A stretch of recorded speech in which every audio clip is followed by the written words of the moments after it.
Hi, boys and girls. I'm Nana Rose. I have a lot of favorite books, but this is up there in the list of them. This is Just Only John by Jack Kent. I love the charming imagination of a 4-year-old in this one.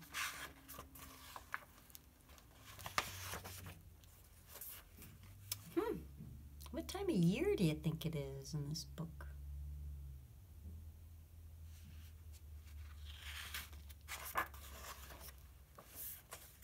Just Only John by Jack Kent.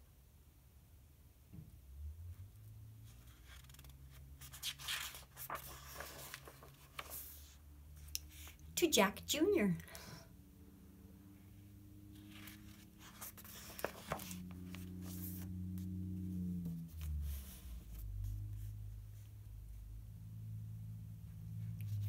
Once upon a time, a long time ago, if you count Sundays and holidays, there was a little boy named John.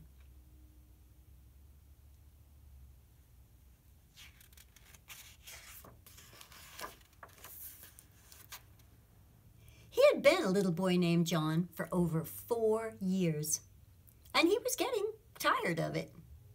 Not that it wasn't a nice thing to be, but sometimes he wondered what it would be like to be something else.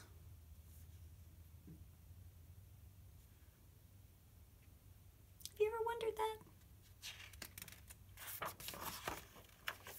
that? Sometimes on Thursday afternoons, if the weather was nice, he wondered what it would be like to be an elephant named Guster, who worked at the circus.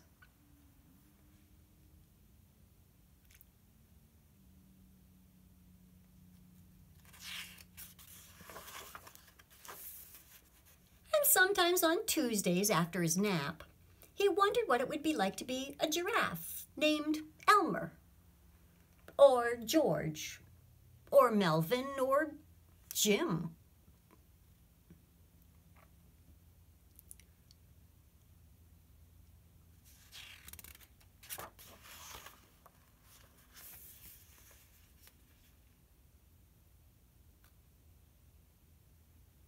Can you see where he is? And what animal he's looking at?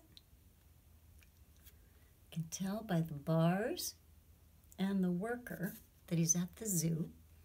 And there's a kangaroo and a baby. A baby-roo. One day, when John was wondering what it would be like to be a kangaroo named Sam, he got an idea. I know what I'll do, he said. I'll pretend. If I pretend hard enough, I'll know what it's like, and I won't have to wonder anymore. So he spent the whole morning pretending he was a kangaroo who liked hot dogs and soda pop. The sign says, kangaroo, what does that say? Macropus giganteus, Australia.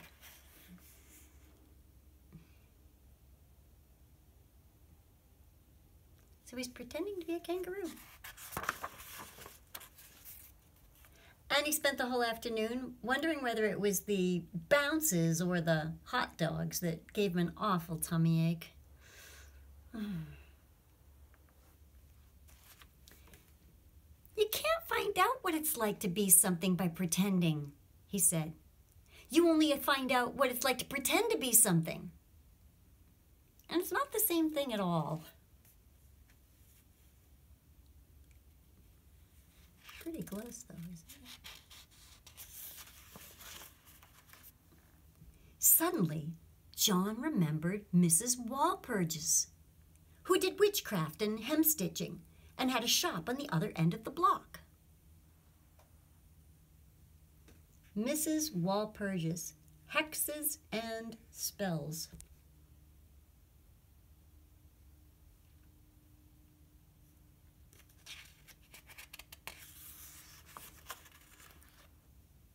On the counter of Mrs. Walpurgis's shop were big glass jars filled with penny magic spells. for turning people into a wide variety of interesting things.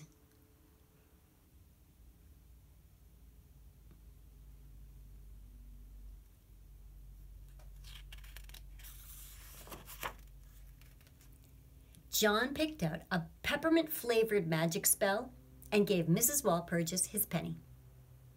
He didn't ask what the spell would turn him into because he didn't want to spoil the surprise. But he hoped it wouldn't be one of the very fierce animals. He was a little afraid of very fierce animals.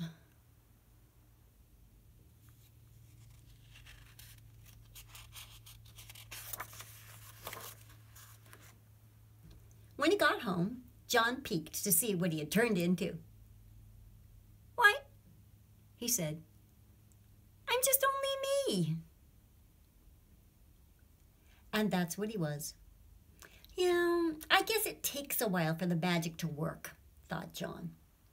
He hoped it would work before bedtime so he wouldn't be asleep when it happened. He would hate to miss it.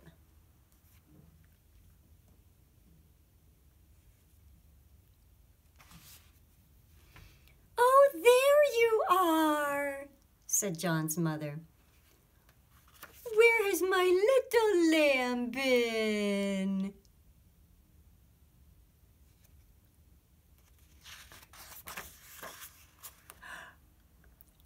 She no sooner called him a lamb than John turned into one. It was that sort of magic spell. Me, me. His mother was rather surprised when John turned into a lamb. "What happened to you, Bunny?" she asked. But John didn't answer.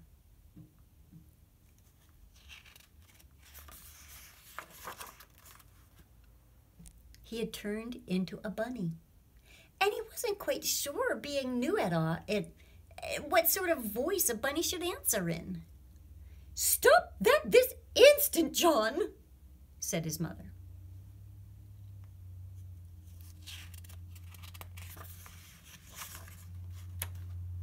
No sooner did she call him John than John was John again. He felt more comfortable that way, since it was what he was used to. He told his mother about the magic spell, and they agreed that something should be done about it. But they weren't sure what.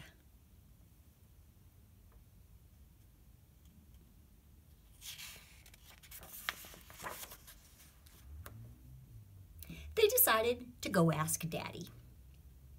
Daddy was at the office. On the way there, John's mother gave him some jelly beans to munch on. He'd had a rather upsetting experience, and jelly beans are good things for that. "Eat them nicely," said Mother. "Not like that," she said.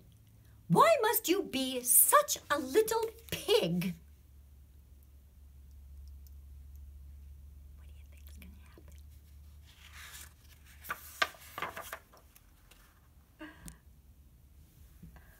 Oh, it's embarrassing to turn into a pig on the corner of Main and Elm at 2:30 in the afternoon with everybody looking.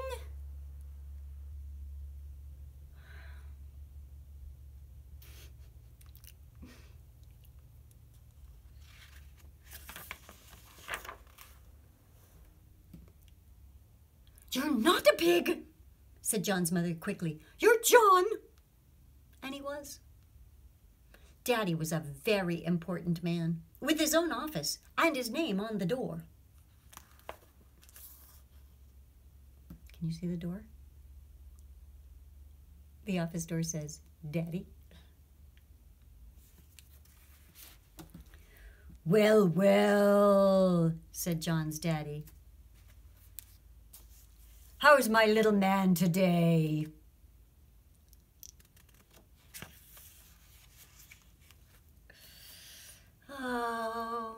While John turned into a little man with a long white beard, his mother explained to Daddy about the magic spell. It's what comes from wanting to be something you're not," said John's daddy. "I said Johnny. But the magic spell won't let me. Not for very long at a time.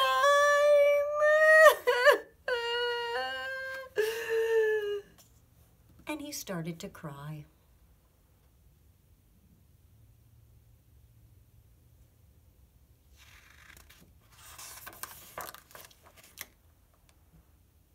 Little men don't cry, said Daddy. It gets their beards soggy. The magic spell won't bother you if you'll just remind yourself that you are you, said Daddy. So John kept repeating, I'm just only John. I'm just only John. I'm just only John. I'm just only John. And he was. And probably still is. Moral, be yourself. Because somebody has to. And you're the closest.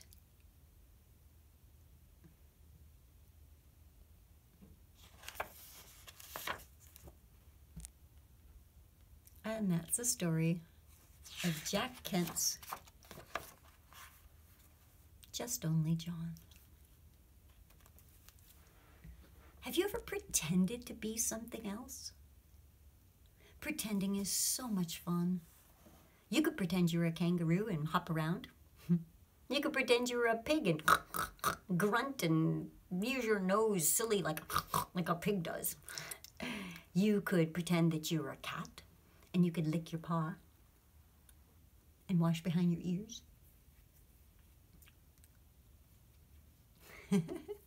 You could pretend to be a dog and you could hang your tongue out and pant.